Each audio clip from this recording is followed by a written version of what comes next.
جی صاحب، آپ کے کندھوں پہ بہت اہم ذمہ داری آ گئی ہے. آپ نے اس کا انیشیٹو لیا تھا کہ آپ بات چیت کروائیں گے، فیسیلیٹیٹ کریں گے دونوں کو، خان صاحب کی طرف سے بھی اور حکومت کی طرف سے بھی، کہ کچھ بیچ میں سے راہ نکل سکے. کیا ابھی تک وہی پوزیشن برقرار ہے؟ ہر معاملہ چھوٹا ہو بڑا ہو، چھوٹے جھگڑے ہوں بڑے جھگڑے ہوں، ان کے حل کے لیے لوگ لگے رہتے ہیں. تو یہ بھی بڑی بڑی جنگوں میں، ویتنام کی جنگ اور فلانا جنگ جو 20 سالوں طویل عرصے تک لڑی گئی، لیکن بیک گراؤنڈ میں مذاکرات ہوتے رہتے تھے. مذاکرات میں تو پر امید نہیں، مجھے یقین ہے کہ جس طرح دنیا کے ہر جھگڑے کا حل نکل آتا ہے، اس کا بھی نکل آئے گا. اور یہاں بڑی میچور لوگ موجود ہیں. مسئلہ اتنا گمبھیر بھی نہیں ہے. ایک پارٹی کا دعویٰ ہے، وہ دعویٰ نہیں بلکہ وہ سچ ہے کہ الیکشن میں سخت دھاندلی ہوئی ہے اور پاکستان کے بدترین انتخابات تھے، جو پاکستان کی تمام پارٹیاں بشمول وہی جو اس کو ڈیل کرتے ہیں. اگر میرا دوست ایاز اسپیکر، وہ صبح جب گھر سے نکلتا ہے تو 4 کھول پڑتا ہے، پھر آ کے بیٹھتا ہے کرسی پہ. اس کو بھی اگر آپ کہہ دیں کہ 4 کھلوں کی قسم کھاؤ الیکشن کیسے ہوئے تھے، وہ بھی آف دا ریکارڈ کہہ دے گا کہ بہت بڑی غلط الیکشن. تو اتنا بڑا مسئلہ نہیں ہے. دکھ کی بات یہ ہے کہ ہماری الیکشن کے بعد اب جا کے دوسرے ملکوں میں زیر بحث ہے. امریکہ کہاں، ہمارے الیکشن کہاں؟ جب امریکہ جیسے ملک میں یہ زیر بحث ہو کہ پاکستان کے الیکشن سوالیہ نشان ہے، تو کون ہمیں ریکگنائز کرے گا، کون ہمیں سپورٹ کرے گا، کون ہمیں فنڈ دے گا، کون ہمارے ساتھ بات کرے گا؟ سونر دو بیٹا تو بات کرنا عقل کے ناخن لیں. آسان سی بات ہے. مولانا فضل الرحمان نے یہ مسئلے ہم عدالتوں میں کیوں لے جاتے ہیں؟ بڑی بڑی پارٹیوں کے اکابرین کی مجھے نہ ڈالیں، میری شکل سے بھی لوگوں کو چھڑ ہے، میری باتوں سے بھی چھڑ، مجھے نہ ڈالیں، لیکن کمیٹی بنا دیں، وہ کمیٹی کا حل نکال دے گی. Honourable solution. اور یہ جو آپ کمیٹی کی بات کر رہے ہیں، یہ ایک اچھی بات ہے، ایک سلوشن کی بات ہے. یہی اعتراضات پچھلی حکومت میں جب آپ کو پارلیمنٹ میں نہیں آنے دیا گیا پچھلے انتخابات کے بعد، وہ انتخابات پہ بھی سوالات، ان انتخابات پہ بھی سوالات، پھر وہ 75 سال کی تاریخ بھی نکل آتی ہے. کیا کمیٹی کے قیام سے آپ کو لگتا ہے یہ سارے مسائل حل ہو جائیں گے، یا جڑ تک پہنچنا پڑے گا؟ اس کے لیے پارلیمنٹ کے علاوہ کون سا فورم ہے جہاں پارلیمنٹ تو تب اس کا منبع اس کو بناتے یا اس کی منظوری دیتے جب پارلیمنٹ پہ سوال نہ ہوتا. جی، پارلیمنٹ پہ سوال ہے. ابھی اس پارلیمنٹ کو تو ہم پاکستان کی نمائندہ پارلیمنٹ نہیں کہہ سکتے. البتہ جو لوگ اس میں ہیں، مولانا فضل الرحمان ہیں، میاں نواز شریف ہیں، عمران خان کی پارٹی کے لوگ ہیں، پیپلز پارٹی کے لوگ ہیں، ان کی سماجی حیثیت بھی ہے، سیاسی حیثیت بھی ہے. وہ مل بیٹھ کے اس مسئلے کا حل نکال سکتے ہیں، اور وہ آسان نکل جائے گا. اتنا مشکل کام نہیں ہے. یہ آپ کو لگتا ہے کہ آسان ہے؟ بالکل آسان، بالکل آسان. ابھی یہاں گارنٹیز کا مسئلہ ہے. اچھا جی صاحب، آپ کی گارنٹی تو میں بھی دے سکتی ہوں، مگر جن جماعتوں کی آپ بات کر رہے ہیں ان کی گارنٹیاں کون دے گا؟ گارنٹی کے علاوہ میرے خیال میں، میری تو تجویز یہ ہوگی، برا نہیں لگنا چاہیے کسی کو، ہماری تو تجویز یہ ہوگی کہ ہماری سیاسی پارٹیوں کو جس طرح چارٹر آف ڈیموکریسی پہ بات ہوئی تھی، دستخط ہوئے تھے، ہماری بڑی سیاسی پارٹیوں کو بشمول یہ جو چھوٹی پارٹیاں ہیں، ہمیں بالکل عوام کے سامنے یہ وعدہ کرنا چاہیے کہ بابا بس جو ہوا وہ ہوا. آئے ہم ایک شریفانہ معاہدہ کر لیں کہ جو بھی پارٹی اقتدار میں آئے گی، ہم ایک دوسرے کی بے عزتیاں نہیں کریں، ایک دوسرے کے پیچھے خردبین لگا کے یہ جو کیا عدت اور بیوی اور یہ کہ تماشا، تو انتہائی بہت نیچے جانے والی باتیں ہیں. ہمیں بالکل ایک جنٹلمن پرومس کرنا چاہیے تمام پارٹیوں کے درمیان. جو کچھ ہوا 75 سال ہوا، اب کم سے کم سیاسی لوگ یہ معاہدہ کر لیں کہ جب ہم اقتدار میں آئیں گے، نئے بھائی جو بھی ہے، ابھی ساری پارٹیاں پہ متفق ہیں، نکال دو، باہر کرو اس بدبخت ڈپارٹمنٹ. ایک ہوا تھا چارٹر آف ڈیموکریسی، اس کے اوپر نہ پی ایم ایل این نے اس طرح سے عمل درآمد کیا، نہ پیپلز پارٹی. بعد میں آج نیب کی ترامیم کی بات کی جاتی ہے، لیکن اچکزئی صاحب مسئلہ یہ نہیں ہے. مسئلہ یہ ہے کہ جس جماعت کی آپ بات کرتے ہیں وہ یہ کہتی ہے کہ ہم اسٹیبلشمنٹ سے صرف بات کریں گے. اسٹیبلشمنٹ سے تو بات کرتے کرتے انہوں نے اسٹیبلشمنٹ کا بھی جنازہ نکال دیا، اپنا بھی جنازہ نکال دیا. اسٹیبلشمنٹ بھی ایک ہانریبل ریٹریٹ کا راستہ چاہے گی.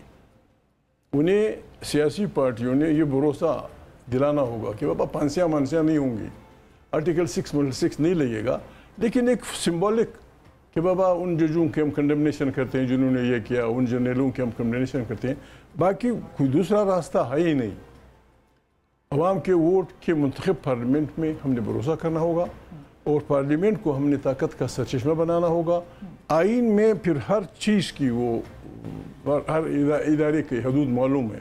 بالکل آسان بات ہے، بڑا پیارا ملک ہے، چل جائے گا. اب تو بالکل واضح بات ہے. میں واضح آپ سے کہنا چاہتا ہوں بھی کوئی برا نہ مانے. 1947 میں تاریخ کا جبر سمجھیں، جو کچھ سمجھیں، ہمیں پاکستان کی لکیر میں ایک دوسرے کے ساتھ بٹھا دیا گیا. ایک بات واضح ہے اسی دن سے، اب بھی واضح ہونی چاہیے، ان میں نہ کوئی آقا ہے نہ کوئی غلام ہے، نہ کسی نے کسی کو فتح کیا ہے نہ کوئی کسی کا مفتوح ہے. پاکستان مجھ سے 1 سال بڑا ہے. یہ قومیں جو اپنی زمینوں پہ آباد ہیں، ہزاروں سال سے آباد ہیں. پنجاب کے اپنا وطن ہے، سندھی کا اپنا وطن ہے. بنگالی کو تو خدا بخشے وہ تو چلے گئے، یہ ہم نے بگا دیا ان کو. سندھی کا اپنا وطن ہے، بلوچ کا اپنا وطن ہے، پشتون کا اپنا وطن ہے، سرائیکی کا اپنا وطن ہے. باندھ کی بولیاں، باندھ کے لوگوں کو ہم نے یہاں جمع کیا. 75 سال میں ہم ان کو ایک پاکستانی قومیت بنانے میں مکمل ناکام رہے. بنگلہ دیش توڑنے تک معمولی سی بات تھی. بنگال کی اکثریت اور بنگالی کسی اور خطے کے لوگ تھے، اردو ان کے لیے مشکل تھی. پنجاب بھائی ان کی اکثریت سے اپنے آپ کو بچانے کے لیے اور ان کو اس بات کے بابا ہمارے لیے اردو مشکل ہے، ہم نے غلطیاں کی، ان کے بچوں کو گولیاں ماری. وہ ان کے بچوں کا دن آج اقوام متحدہ کے زبانوں کا قومی دن ڈکلیئر ہو گیا ہے. یہ آبادی اور یہ زبان کے جھگڑے ایسے عیاشی تو نہیں ہے کہ اس کا صرف بنگالیوں اور پنجابیوں کو حاصل تھا. جب وہ گئے پھر ہماری زبانوں کو کیا ہوگا، ہماری آبادی کا کیا ہوگا. پنجاب کی اتنی بڑی آبادی کو ہم کیسے برداشت کریں گے. اس کے لیے دنیا میں یہ ہوتا ہے بائی کیمرل سسٹم ان ملکوں میں آتا ہے جن میں ایک گروپ بہت بڑی آبادی کا ہوتا ہے تو سینیٹ لایا جاتا ہے جس میں ہر یونٹ کی برابر نمائندگی ہوتی ہے. سینیٹ 75 سال ابھی بھی عضو لنگ ہے، اس کو وہ اختیارات نہیں جو قومی اسمبلی کو ہیں. ٹھیک ہے آپ نے وہاں برابری دے دی بلوچ کو، پشتون کو، سرائیکی کو، فلانے کو، لیکن وہ اختیارات جو آپ نہیں دیں گے یہ کام نہیں چلے گا. زرداری صاحب ہمارے پریزیڈنٹ ہیں، ان کی پریزیڈنشل تقریر میں انہوں نے بات کی تھی کہ میں نے اپنے اختیارات دیے. بالکل یقینی بات ہے، انہوں نے اپنے اختیارات دیے، بلکہ انہوں نے یہ کمال بھی کیا، اس میں جائے گا another gold medal for him کہ اس نے 18ویں ترمیم پاس کی. اب ایک مہربانی اور کر دیں، پاکستان کپ پہ تو وہ کہتا ہے پاکستان کپ پہ بسم اللہ پارلیمنٹ کو لکھ لیں. اب پارلیمنٹ کا حصہ ہیں پریزیڈنٹ، سینیٹ اینڈ قومی اسمبلی. پارلیمنٹ کو لکھ کے کہ سینیٹ کی اختیارات قومی اسمبلی کے برابر کر دیں. دوسرا، لوگوں کے وسائل ہیں جن پہ مشکلات آ رہی ہیں، دوسرا آئینی گارنٹی دے دیں، پارلیمنٹ سے کہہ دیں کہ جو کچھ اللہ پاک نے پنجاب کی سرزمین میں پیدا کیا ہے اس پہ پہلا حق پنجاب کے رہنے والوں کا، پہلا حق، سارا نہیں. سندھ کے سائل و وسائل سب نہ دیں لیکن ان کے بچوں کا پہلا حق اس پہ تسلیم کر دیں، جو صوبائی خود مختاری میں آئین میں لکھا بھی ہے. یہ شوڈ بھی آئینی ذمہ داری اب دے دیں. ابھی دنیا کا اگر پاکستان کے آپ وہ دیکھیں، پشتون یعنی وطن یا پشتون لینڈ، خیبر پشتونخوا، فاٹا، جنوبی پشتونخوا، بلوچستان کا پشتون، یہ پاکستان میں تمام بھائیوں سے زیادہ زمین ہے.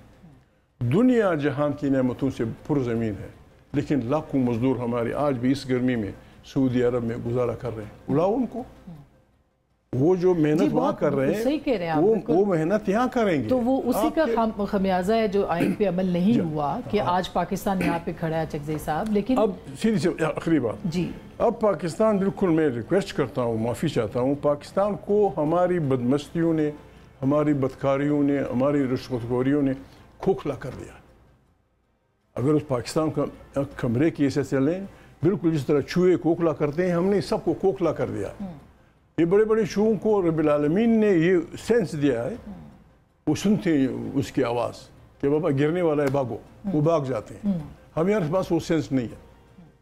اب اسٹیبلشمنٹ سمیت سب سن لیں, یا تو یہ بلڈنگ ہماری بدکاریوں کی وجہ سے ہم پہ گرے گی, ہم سب اس پہ برباد ہو جائیں گے, یا ہم نے مل بیٹھ کے, سب نے مل بیٹھ کے اس کی تشکیل نو کرنی ہے, اس کو نئے سرے سے نئے بنیادوں پہ اٹھانا ہے. اور اس کا آغاز کیسے ہوگا؟ کیونکہ ابھی ریاست جو آپ بات کر رہے ہیں وہ ریاست وہی بات کر رہی ہے, لیکن وہی کہہ رہی ہے پہلے دہشت گردی کا خاتمہ, نیشنل ایکشن پلان پہ عمل درآمد. یہ اب وہ آپریشن نہیں کہہ رہے مگر حکمت عملی ہے, اس کے اوپر عمل درآمد کرنا ضروری ہے, پھر یہاں سے آگے بڑھیں گے. جو ہمیں گفتگو سے پتہ لگا ہے وہ الٹی بات شروع کرتے ہیں.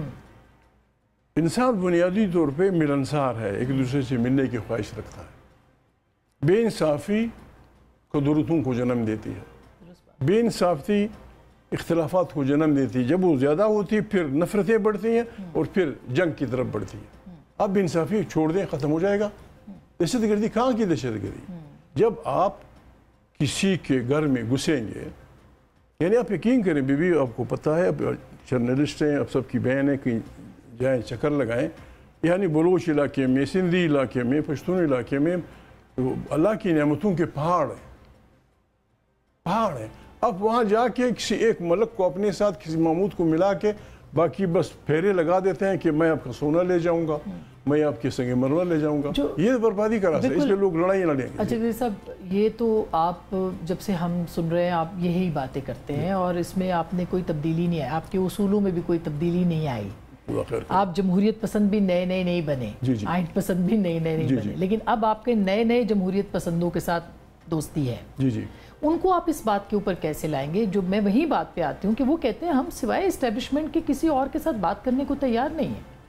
میں دوسروں کیا گارنٹی ہے سر؟ ایک بات یہ ہے بی بی, میں اکثر لوگوں سے لڑتا رہتا ہوں کہ بابا ایک دوسرے کے پیچھے دوربین اور خوردبین اٹھا کے مت دیکھو کہ فلانا کا باپ کیا تھا. میں اکثر مذاق میں کہتا ہوں کہ کس کا باپ چی گویرا تھا, کس کا باپ فیڈل کاسٹرو تھا, کس کا باپ لینن تھا. ہم غریب لوگ تھے, آپ کا باپ پولیس میں تھا, میرا باپ چپڑاسی تھا, کسی کا باپ ISI تھا, کسی کا باپ گھوڑے پالنے والا تھا. اگر ان میں سے ایک بچہ ایسا آتا ہے جو جمہور کا راستہ لیتا ہے, دیکھیں جمہوریت کی ایک طاقت ہے. آج ہمارے ایک ایڈمنسٹریٹر ماشاء اللہ فیلڈ مارشل محمد ایوب خان کا لڑکا انتہائی جمہوری بات کرتا ہے. اس نے جو تقریر کی, میں نے اور سے بھی کہا تھا, آپ سے بھی کہتا ہوں, اگر میں جرنلسٹ ہوتا میں اس کی تقریر پہ بہت کچھ لکھتا.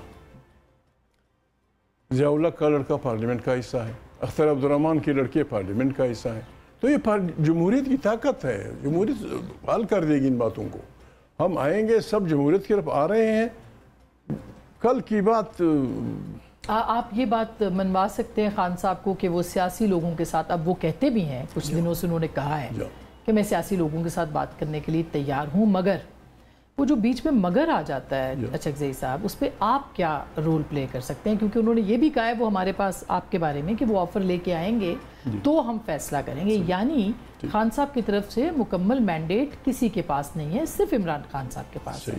ایسی صورت میں کیا ہوگا؟ مطلب یہی ہمارے لوگ ہیں, یہ ہمارا لاٹ ہے. اس کو ہم نے پھرونا ہے اور اس سے ایک اچھا پاکستان کے لیے ایک ہار بنانا ہے. آسمان سے لوگ نہیں آئیں گے, اچھے ہیں خدا نخواستہ برے ہیں. عمران خان ہے, شہباز شریف ہے, میاں محمد نواز شریف ہے, مین آن دی ہل زرداری صاحب ہیں, ان کے بہادر جوٹے بیٹے ہیں, ان کی پیپل پارٹی ہے, ان کی تاریخ ہے, پنجاب کے سیاسی لوگ ہیں, ہمارے مذہبی لوگ ہیں. ابھی سب دیکھیں وہ پارٹیاں جو ان باتوں سے خفا ہوتی تھی, قومی کویسچن اور لوگوں کے حقوق کو فلانا فلانا, اب وہ میدان میں آ گئی، سب ان کی اس بات کرتی ہیں، آئین کی بات کرتی ہیں، جماعت اسلامی کرتی ہے، جمعیت علماء اسلام کرتا ہے، تمام مذہبی جماعتیں کرتی ہیں۔ اختلاف کی آوازیں ہوں گی، اکثریت لوگوں کی اس پہ متفق ہے کہ اس ملک کو اگر ہم آئین کے راستے پہ چلائیں گے تو انتہائی راستہ ہوگا۔ میں تو سب اگر اکثر معذرت کے ساتھ قطع کلامی معاف، اکثریت میں بھی سب سے بھاری آواز تو عمران خان صاحب کی ہے، کیونکہ ووٹ ان کے پاس زیادہ سے زیادہ بالکل مقبول لیڈر ہیں۔ مقبول نہیں، وہ آپ مقبول ترین لیڈر، جی مقبول ترین ہے، لیکن وہ آپ کی بات سے کیا سہمت ہیں؟ وہ آپ کی بات سن رہے ہیں؟ وہ دیکھیں آپ کی بات پہ اعتماد ہے؟ وہ پڑھے لکھے آدمی ہیں، ان کو اپنی کوتاہیوں کا بھی احساس ہوگا، ان کو ہوگا یا ہے؟ کیوں نہیں ہوگا؟ یہ مشکلات جو اس نے دیکھی، جو انسان دیکھ رہے، ساتھی بھی ان کو بتا رہے ہوں گے، اکیلے کچھ بھی نہیں کیا جا سکتا۔ عوام کا خاص مزاج ہے، بالکل۔ اگر کوئی چاہتا ہے کہ میری یہ پاپولیرٹی رہے تو یہ پاپولیرٹی اس لیے نہیں کہ خدا نخواستہ عمران خان نے کہا کہ جب میں اقتدار میں آؤں گا فلانے کو پھانسی چڑھاؤں گا، فلانے کو گولی ماروں گا، فلانے کو ملک سے باہر نکال دوں گا، فلانے کو یہ کر دوں گا۔ ان کا ایجنڈا یہ ہے کہ حقیقی آزادی آئے، حقیقی آزادی۔ حقیقی آزادی واقعی جب ہم بات کرتے ہیں آزادی کی، محمد علی جناح صاحب، گاندھی جی وغیرہ، یعنی انگریزوں کی بادشاہی 1947 میں جو کچھ تھی، 47 کے بعد جب ہم نے بادشاہی کی ہے، ہم نے ان کے مقابلے میں بری بادشاہی کی۔ سینکڑوں میل کا ریلوے کی پٹریاں ہم نے فارغ کر دی۔ چمن سے الیکٹریسٹی نہیں تھی، چمن سے افغانستان کے 100 سال پہلے افغانستان کے پیرشیبل فروٹ کو برف کی چھلنے رکھ کے سمرسٹا تک پہنچایا جاتا تھا، پھر سمرسٹا سے وہ تبدیل کر کے اور برف لگا کے بمبے تک۔ یہ سارے نظام جو لنڈی کوتل تک چلتا تھا، ملکنڈ تک ریلوے کا نظام ہم سے ناکارہ ہو گیا۔